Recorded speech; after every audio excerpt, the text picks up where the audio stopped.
Let us begin with a prayer. May the words of my mouth and the meditations of all our hearts be acceptable in your sight, for you, O Lord, are our rock and our Redeemer. Amen. It is such a poignant story. After so many years of wandering in the wilderness, so much hard work. The hard work of the journey, but also the leadership crises along the way. They have overcome the struggles together, getting past the ugly times of bitterness and strife. And now we get to accompany Moses on one final journey, this time just with Yahweh, the Lord, leading old Moses, old, but the story makes clear, still strong and with clear vision and thinking. Yahweh and Moses together on that high rock overlooking the promised land. On the cusp. There it is below him, the promised land, filled with lush valleys and plentiful fruit trees, so much possibility right there in front of him after all those years of wandering, hoping that the campsite ahead would have water, that the food would last, that the morale would not drop too low. Here it is, the promised land, a land flowing with milk and honey. That had been the vision all those years. And now to be on the overlook, able to see such beauty, such potential right there in front of him. The promised land, which had been the goal, the destination on so many sleepless nights, wondering if they would ever make it. And now here it is. Can you feel it? Can you imagine what Moses must have felt as he stepped to that overlook? The promised land, so very, very close at long last. And then the word of the Lord hit him. This is the land of which I swore to Abraham, to Isaac, and to Jacob, saying, I will give it to your descendants. I have let you see it with your eyes. And then that final phrase, but you shall not cross over there. Moses gets to see it with his own eyes, but at that same moment learns he will not get to enter it with the others. And now can you imagine what Moses might be feeling? He's at the cusp of the promised land, but will not ever enter it himself. It's a powerful story. A story that has fueled movements and provided an enduring hope. And it's a story that has given rise to great oratory. On the 3rd of April, 1968, the Reverend Dr. Martin Luther King Jr. spoke to striking sanitation workers in Memphis, Tennessee, and used this story. Death must have been on his mind. He told them about how his plane to Memphis had been delayed because of a threat and had to be searched for bombs before takeoff.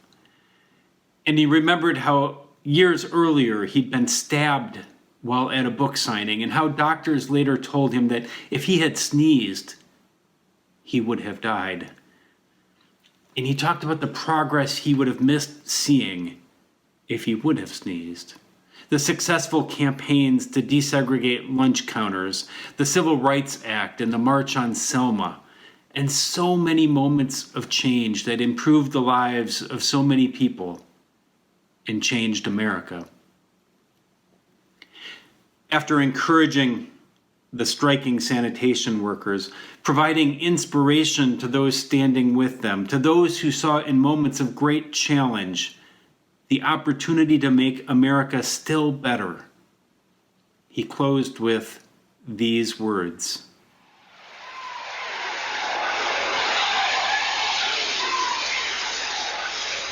Well, I don't know what will happen now. We've got some difficult days ahead. But it really doesn't matter with me now, because I've been to the mountaintop. I don't mind. Like anybody, I would like to live a long life. Longevity has its place. But I'm not concerned about that now. I just want to do God's will.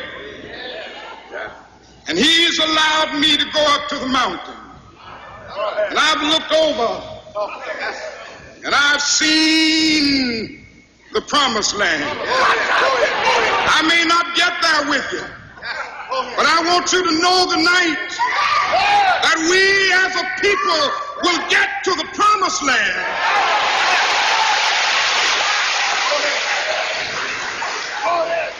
So I'm happy tonight. I'm not worried about anything. I'm not fearing any man. Mine eyes have seen the glory of the coming of the Lord.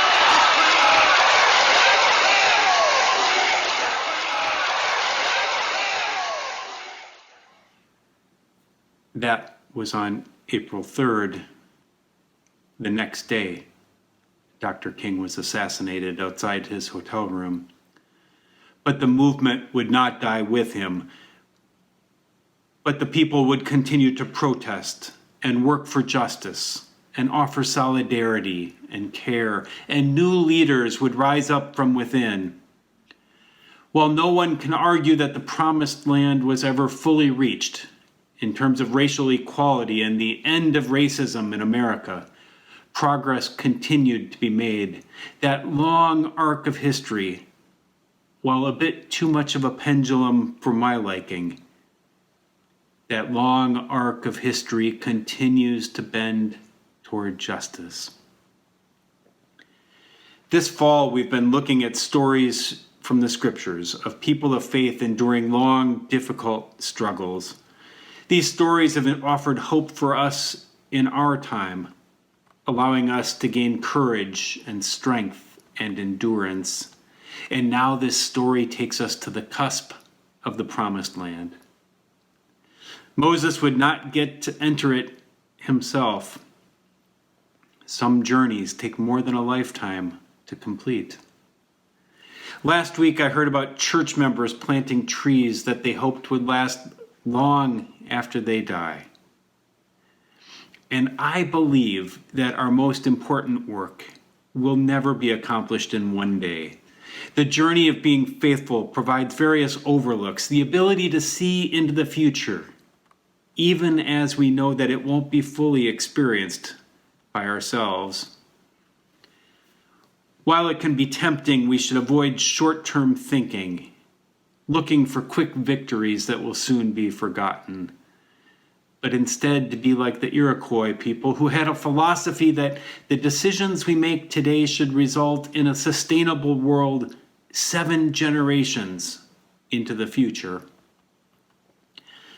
God's work is ongoing, and the work of the church needs to endure.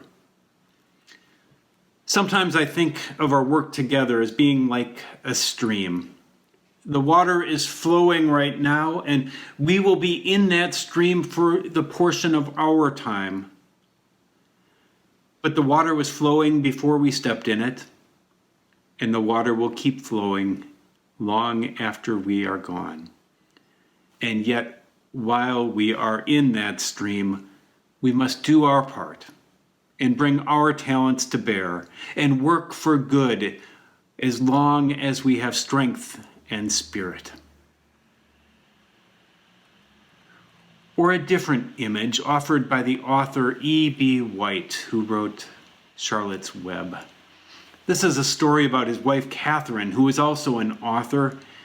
In the introduction to one of her books, he reflected on her plans for a garden in a spring she would likely not experience.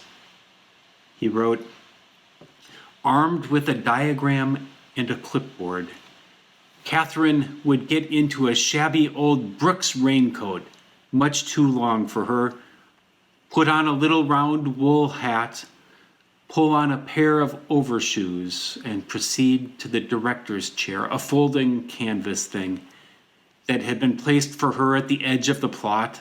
There she would sit hour after hour in the wind and the weather while Henry Allen produced dozens of brown paper packages of new bulbs and a basket full of old ones, ready for the intricate interment.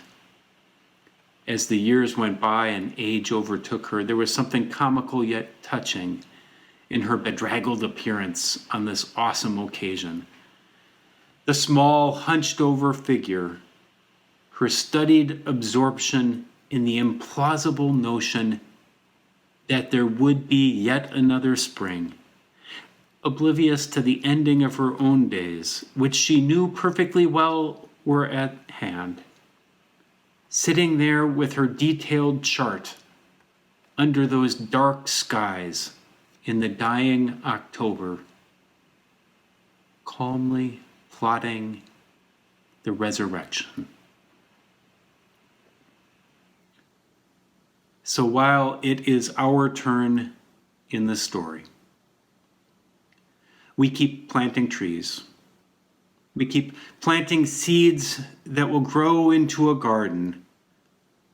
We keep plotting the resurrection, participating in goodness, doing our part in God's story. To think about our time and our talents and our treasure, but to make decisions that will have a positive impact in our world long after we are gone. On this long journey we've been on, we give thanks, even knowing that we might not get to enter the promised land. We give thanks for the glimpses of the promised land that have already been made available. To God be the glory. Amen.